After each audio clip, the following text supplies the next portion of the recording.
Good morning, everybody. I would like to start off by thanking each and every one of you for being here today, not only in support of the Texas Book Festival, but also of the arts and the literature at large at a time when it seems that the arts are more important to us than ever. It is my great pleasure today to introduce you to a man whose talent in the arts appears to be so limitless. His prowess and his creativity is not limited to his command of his craft on the screen, which is evidenced in his new book, Nubia, The Awakening, in which he explores powerful themes that tie the personal to the universal in a deeply intuitive and empathetic way. Ladies and gentlemen, it is my honor to introduce you to Omar Epps.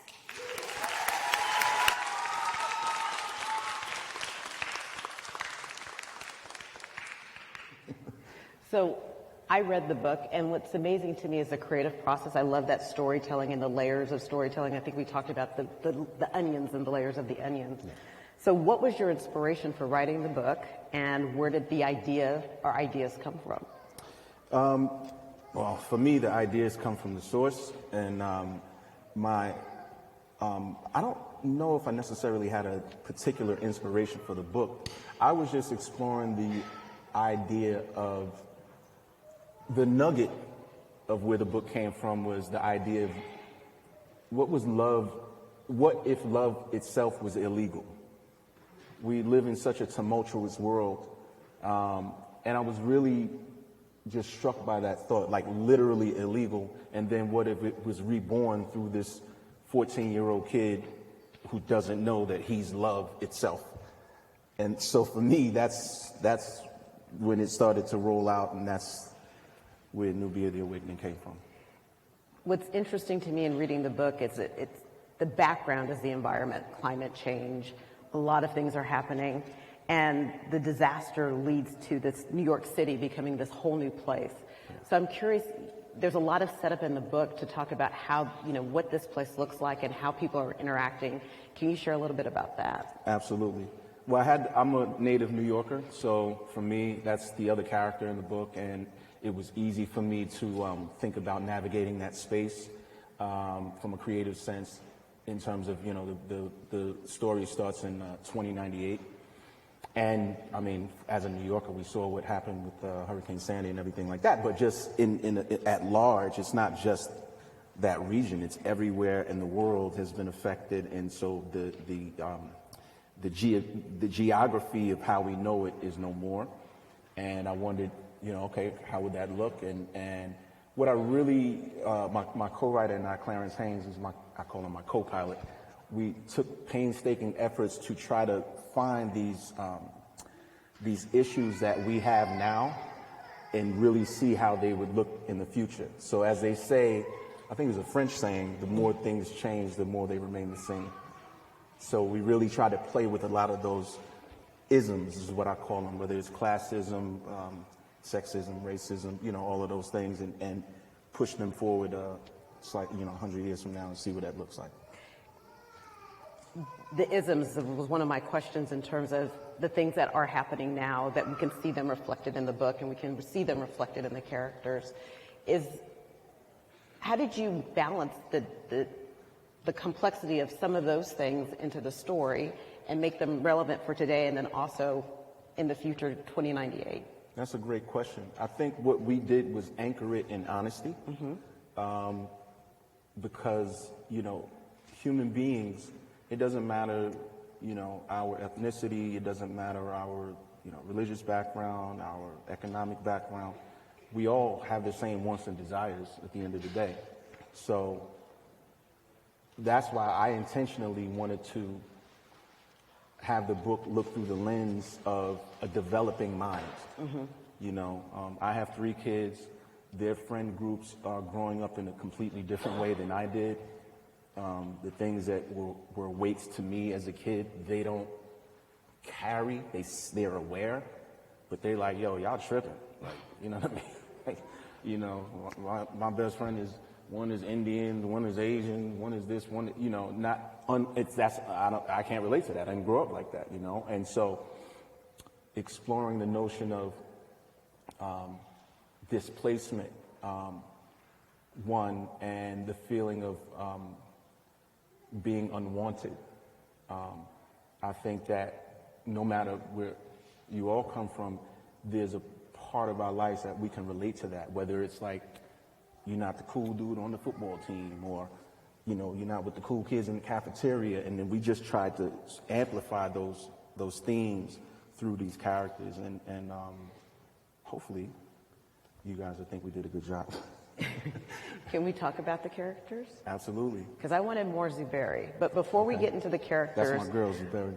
what I love about the story is the representation of multicultural people, because my two little humans are in this new world of multicultural. Yeah. And representation is so important, and not only in terms of showing up and how people look, but also their backstories. So can you talk to us about... You good? Oh, When you be able to read, you gonna love this book, man. Can we talk about the characters and how that came into play in your mind? And Absolutely. So our main characters are Uzochi, and then we have Lencho. They're actually cousins. So now I'm going back to the nugget. Uzochi is the representation of love. Lencho is the representation of hate, but they're cousins, so they're family. Then you have Zuberi, who is the female, who is the gray area in between those emotions. So what I tried to do creatively was construct characters that represented every human emotion, And that's kind of where, Clarence and I went back and forth. And then we also have Sandra.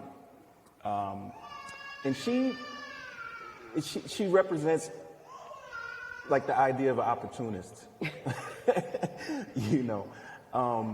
but through these kids, they're all kids though. They're all like, and so in the geography of the book, in Lower Manhattan, it's now called the swamps because climate change has ravaged, basically that's all underwater. So they live on stilts. And then you have the up high, which would be more like midtown, uptown in Manhattan. But that's where the technology has fused with human beings, and so that it's like a floating city. And people have, technology inside of them, and they're in a whole different tax bracket, per se. So they live a completely different life. And Nubia itself, I hope I'm not jumping. No, you're good. Nubia itself was a utopian society. Off the coast of Africa, it was its own island nation where people lived totally perfectly because they were in total balance with one another, total balance with the land, total balance with the animals, the trees, everything, to the point where they were bestowed with gifts. And each individual had a unique gift that came back into the betterment of their society. And where the book starts, what I thought is like, okay, let's rip all of that apart, and then what happens to those people? And so that's where we meet the Nubians, the new generation of the Nubians. There's a couple of themes that came to me when reading the book, and one is what people will do for power, either in their community or in a different place. How did you explore what power looked like for these individual people? And every person in the book is powerful in their own way. Right. Powerful mentally, their strength, and just how they show up in the world. Yeah. They say that nothing corrupts more than power. We're all taught to believe that it's money is the root, but it's the idea of, we all want to be revolutionaries about something, and then we get into that system and become the thing that we were trying to conquer. So, again, with this group of kids, so going back to Lencho, as I said, he represents hate. I know that's a harsh way to look at it, but the thing is, he stands for his people. He stands for Nubians.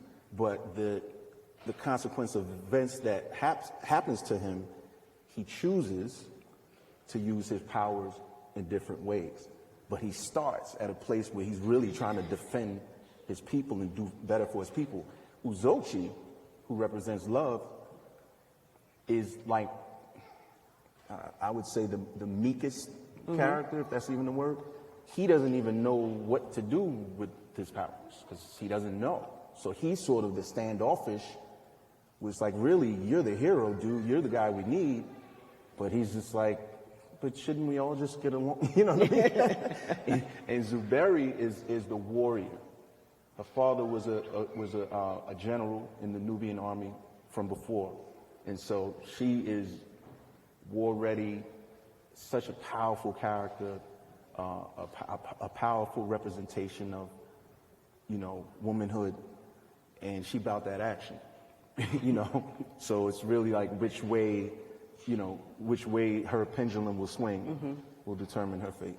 And then the book is really good, but there's this moment the aha that I had in the book was, now we're talking about social media and what's real and what's not and how people tell the story, and that plays an interesting role in the book. Can you share a little bit about that without giving away too much? Yeah, too much.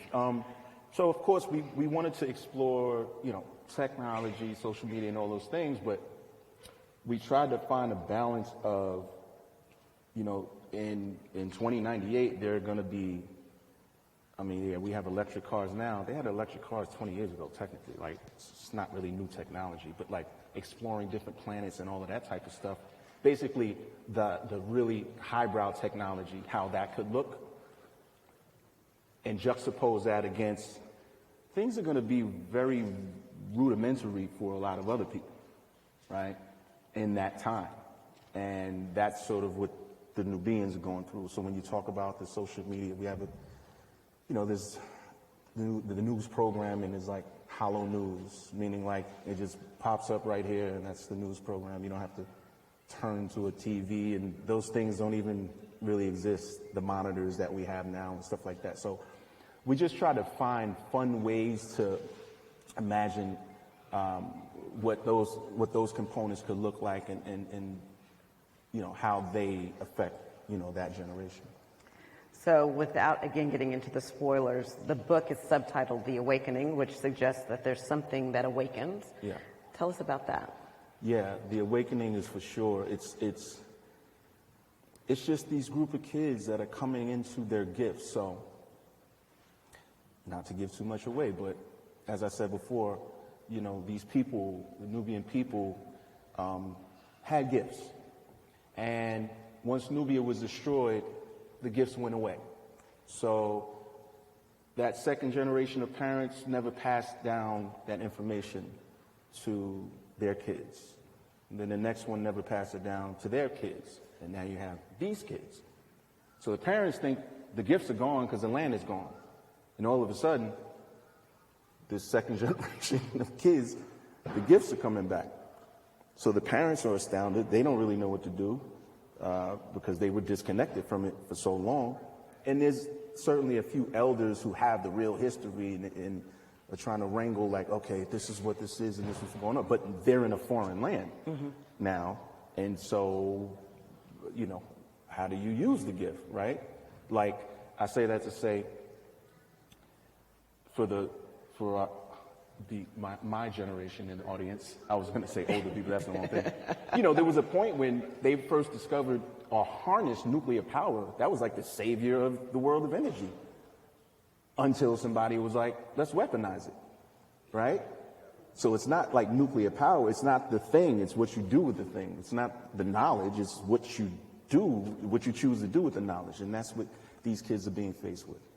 So I want to shift it a little bit so we can talk about you. And we can't talk about me. But we're going to talk about your co-writer. Okay. Your co-author. Clarence, we're going to talk about Clarence. So what was that like? Because a lot of this book was written in the middle of a pandemic. Yeah. Which I guess in a way, everything works out for a reason. Clarence A. Haynes is an incredibly talented writer. I was fortunate to be able to meet with him and partner up with him, and he got it. And I got him, and a lot of arguments ensued. No, just a lot of healthy debates, because we both feel that the creative process is a democracy. So there was a lot of 2, 3 in the morning calls. Hey, what do you think about this? Hey, what do you think about that? Because I've never written a novel before. I'm a creative guy. I can't, like I said earlier, the ideas come from the source, so they're just constantly flooding. And he was there to help me, okay, capture that, capture this, okay, let's put it into this form, okay, and like really beat it out. And but also because of his tenure in the business and as a writer, you know, and knowing about the genre, I think I was telling you earlier, but like, you know, I didn't set out to write a young adult sci-fi book. I just set out to get this idea out of my head so it would stop bothering me. And then I'm told like, oh, that's young adult. Oh, it's sci-fi. Okay, here are the rules. Here are the parameters.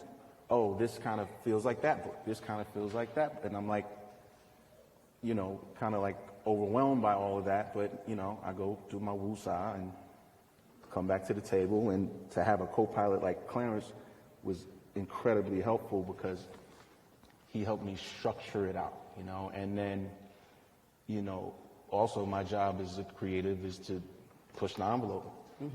You know, okay, well, how do we make it weird? That's what I like to say. Like, that's too comfortable for me. How do we go that way? And he was like, okay, well, there's a way to do that. Let's think about it. And then we would have hours upon hours of debates. And this is all in the creative process, which is what I love. So he's amazing. He's amazing. So creative, I love creatives and I love this storytelling and it shows up in different ways, but as a creator, you're having a lot of fun. So I would like to know what was the fun in writing the book, and then also what was the most difficult part in writing the book? The most difficult part was writing the book. The fun part for me was constructing the outline of the book, like really talking about the stuff that's not on the paper and you know, really building out these characters, building out the world, like the stuff that the reader won't, well, hopefully they'll feel, but it might not be particularly on the page. That's the fun part for me, seeing the unseen. But writing a book, because you have other jobs. You're not just a writer in this moment. You have a lot of other things going on. I got to memorize 15 pages of dialogue tomorrow. Like, I didn't know what I was getting into. It was like, oh, you think you special? Boom, in the face. But you know, I'm dedicated, and creatively, once I see something, I can't unsee it, and so I have to fulfill that goal. And fortunately, now we're here. So you're an author, but you're also an actor. Yeah. And I'm curious to know, as an actor, how did that shape the writing of the book? How did it shape the worlds that you were creating? How did it shape the different characters? I love that you asked that question because for me, you know, I started out as a writer. I've been writing since I was 8, 9, 10 years old, writing poetry, short stories, and all of that. And I became an actor as an extension of the writing. That was my journey. So I've always had a different view of story science. Writing itself, I mean, obviously it's a huge craft, but I think that the way that I think about stories, characters, things of that nature, for me, have come from writing, because I understand that it's the total thing. Like the average actor doesn't understand that if you change this line on page 7, it affects this other character's line on page 58. They don't understand you know what I mean? And I do. So I think that it's just worked hand in hand. So in terms of this, it just was a way more arduous process because, you know, when I'm creating a character as an actor, you're creating an entire universe for a person. You know, you have to know as much as you can know about that character, not just what's on page. It's, you know, what's their favorite color? What's their most disliked food? What's the song that'll make them cry? Why don't they like the color orange? Like anything you could think about, that's at least my approach. I try to bring as much as I can so that when I bring the character to life, you know, the audience is like, you know, it feels as authentic as possible. And so creating a multitude of that in this world and having Clarence, I tease him, I'm like, he would always be like, go to the corner and put on the dunce hat. Like, everything has to be accounted for. Nothing can be gratuitous and that's the craft of writing. Every single speck of dust, every grain of sand has to be accounted for and have a reason to be there to push the story forward. So it was a task. It was a task, but we did it. Do you envision this book turning into a series? My fingers are crossed, yes? Working on the second book right now. Yeah. Was I supposed to say that, Jeff? Okay. Yeah, we're knee-deep in developing the second book now. I'm very excited for that. Yeah. You shared at Comic-Con in San Diego that we all have magic in us. Yeah. And so what is your magic now, and what would your magic be in Nubia? Oh, in Nubia, that's a hard question. I would like to believe that, I call it a superpower. I would like to believe my superpower is simple, is love. Not just for people, but for things. Because with love comes respect. In Nubia, that's when I get into my ego, like, nah. I'll be like the bear of superheroes. I'm a Swiss Army knife. I could run, jump, fly, breathe fire, shoot ice out my eyes. I don't know what it would be in Nubia. So this magic is at the core of the story, which is also beautiful. Can you tell us more about Nubia and its influence upon you and how that centered the book? That's a great question. I'm an optimist, and as I think I said this earlier, we live in tumultuous times, and what I found traveling the world is that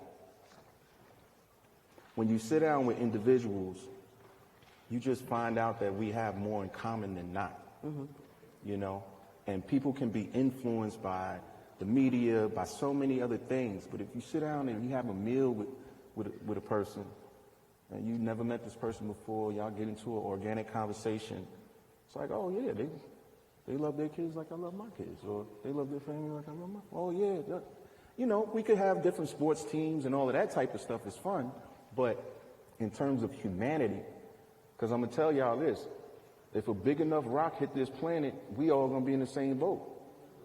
Don't matter where you come from, what you believe in, how much money you got, we all gonna turn back to ants.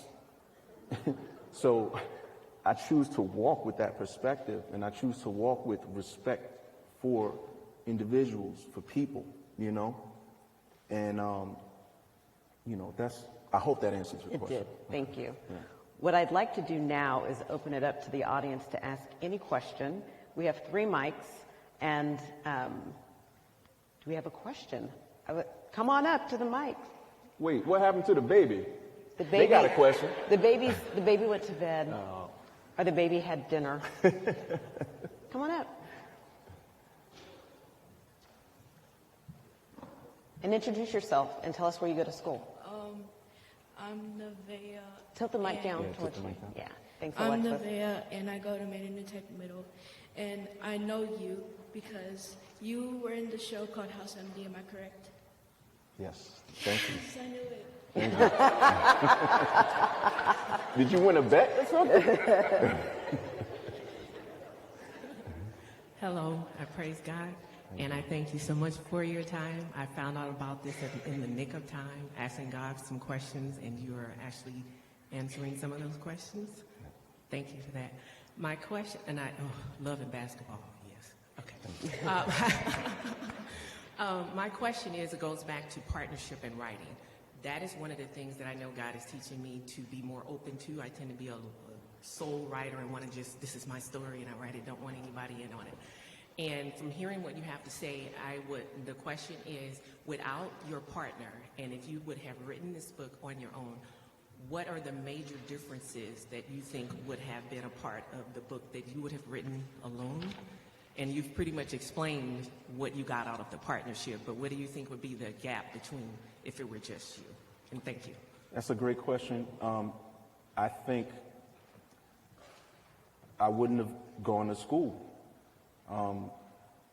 that's the way to answer that question, because that's the truth. Like, I don't know what it would have been creatively, but I'm constantly learning every day. And a part of this journey was going to school, like learning how to, yes, I write scripts, I write all this type of stuff, but I've never written in this format. So for me, I wouldn't have had that schooling process to become better at the craft of writing. So that's just what I needed. I knew I needed, you know. Some people are way more talented than me in this format because they've done it for longer, and, you know, I'm gonna get there though. But, but for this process also, I think that maybe, see, a lot of times as creators, we're in our head and we miss details. We miss specifics. But when you have a partner, now you're both, it's like a call and response, because they may be missing certain things that you catch and so forth and so on. So it just felt natural to me that once Clarence and I hooked up, that, yeah, we need to do this together. Let's go with you. What's your question? I just have a quick question. Tell us your name. My name is Ira. I live in Houston, so I go to school there. But would you ever consider writing a book that had sort of the same idea?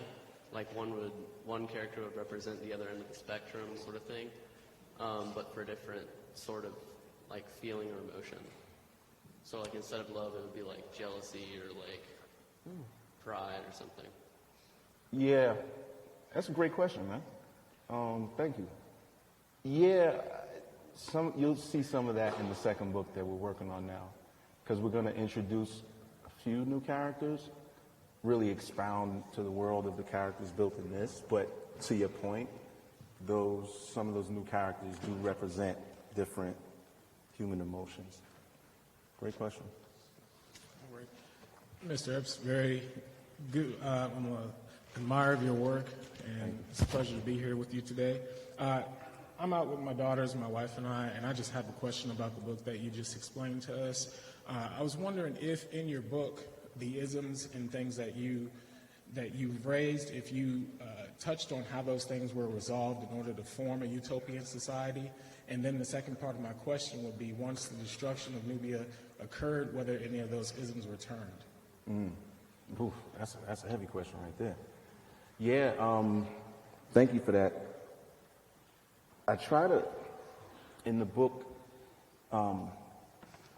not necessarily resolve some of the isms, but just look at them through different perspectives of these characters.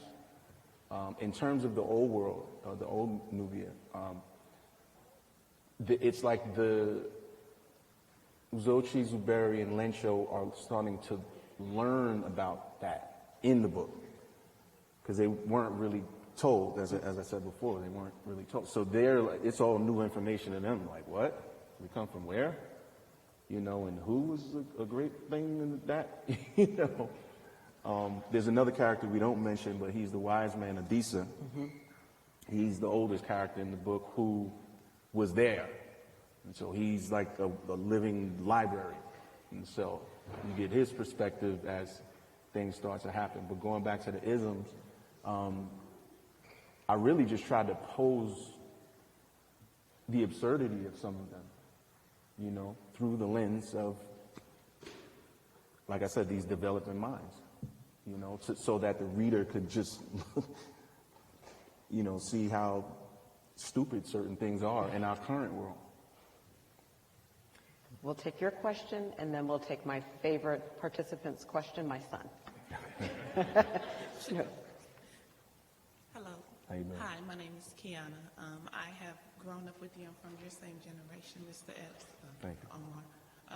So I started watching you in Juice and seeing the progression. The last couple of years, I noticed a lot of your projects had the science fiction theme, and I wonder if that's where you see the progression of the hip-hop generation kind of leaning as we kind of mature. Where do you see us going as we kind of turn that curve? That's a very interesting question. I think that for specifically for us as black and brown people, we are multidimensional, and for a long time we've been casted as like a monolithic people when we're the opposite of that. So it's not that I'm like necessarily consciously making decisions like, oh, I need to do this for this reason or that for that reason. It's just like we can walk and chew gum at the same time, like you know, everyone else. And it's to like, I realize that I'm not going to be here forever. I didn't know that 30 years ago when I first started. Because I was 17 when I did my first movie, and like every other 17-year-old was like, nothing can happen to me, I'll last forever, and this, that, and the other. So I combine that with, I also realized the power of imagery. It's very, very powerful what our kids watch on these phones, on these tablets, on the television. It can impact their perception of real life. And so I realized that through my art, I'm leaving behind my own breadcrumb trail that can hopefully inspire future generations the way that the previous generations inspired me. So it's not necessarily a genre thing, to go back to your question. It's just about how do we keep pushing the needle? You know, we got Black Panther coming out, what, next week? Mm-hmm. That's a phenomenal accomplishment for all people. For all people, not just black and brown people, but we got to stand on this one. We love that. Like for us, it's never happened before, you know? So it's about pushing the needle, and it's about us portraying ourselves as who we are, which is a multidimensional people. I hope that answered your question. Shava? What's up, man? Say that again. How old were you when you started writing the book? This particular book? This book took me 3.5 years to write. This particular book. It was a 3.5-year journey. Thanks for that question. I had the idea in my head for over a decade. And again, writing takes a lot of discipline. Mm-hmm. And you know, I'm filming. And I went to a book convention in New York. This might have been 5 or 6 years ago now. And I saw all of these kids running over to some booth. And so the people that I was with, I was like, well, first of all, I was like, kids still read? And they were like, yeah. And I was like, oh, that's great. And then I was like, well, who is that person they're going to? And there was some young adult sci-fi author that was like a rock star. Like the kids, I'm talking about hundreds of kids. And the light bulb went off like, hey, you've been having this idea. It's time to get to it, you know? And it was just like, let's go. So I hope that answered your question a little bit. These are the last 2 questions, I promise. The 30th year when you came out with Juice, and in this year, Juice came out in the beginning in 1992. Don't say that. It's one of the most iconic scenes, and I have to say this, is between you and Tupac Shakur. And he did a lot of freestyling, if I remember correctly, in that film. I want to say in 2022, what is one message as you journey through those 30 years, what is one message that you hope young people will walk away with after reading this book? Great question. Thank you. I think I want young people, especially, but all people, to walk away with the feeling of unity and with the sense of hope. That's at the core of the book. It's about how do we unify, how do we work through these obstacles in our minds when, you know, for the majority of us, you know, we have 2 eyes, a nose, a mouth, 2 ears, legs, arms, or whatever. You know what I mean? Like we're the same being. So that's what I want readers to walk away with.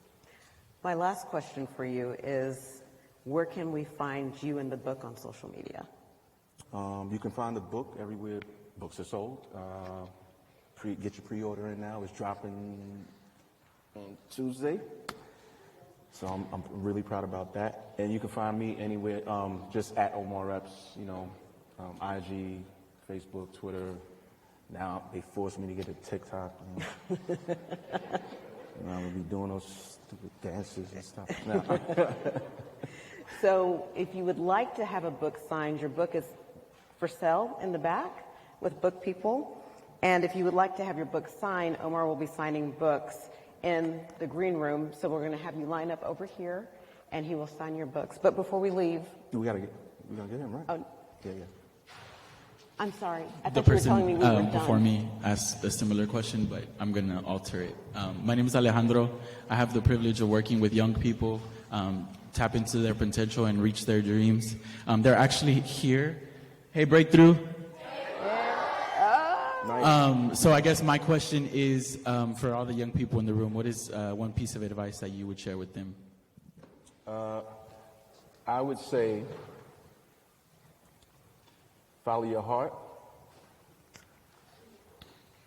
be respectful of one another, and challenge yourself. Challenge yourself. You got a whole life to live ahead of you. And here's one of the secrets. You know how when people might come to your school or whatever and they say, you can be anything you want to be, and you know how they do that? Not if you don't put in the work.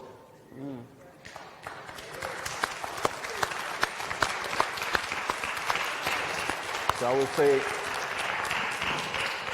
put in that work. Put in that work, and y'all hold each other accountable for one another. When you see your friend is off point, you let them know. And, you know, your real friends are the ones that's going to tell you what you don't want to hear. Because it's coming from love. So that's the advice that I would give to y'all. Speaking of social media, we need to take a selfie, but of the audience. Yeah, let's do that. All right. I got to get my Kevin Hart on. He do that all the time. You want to do it? You're taller than me. I got you. Okay. You want to be in it? I'm going to be in it. Cool. Everybody say, what's up? What's up? Dope. Thank you. Thank you. Thank you, everybody. Thank you, guys. Thank you.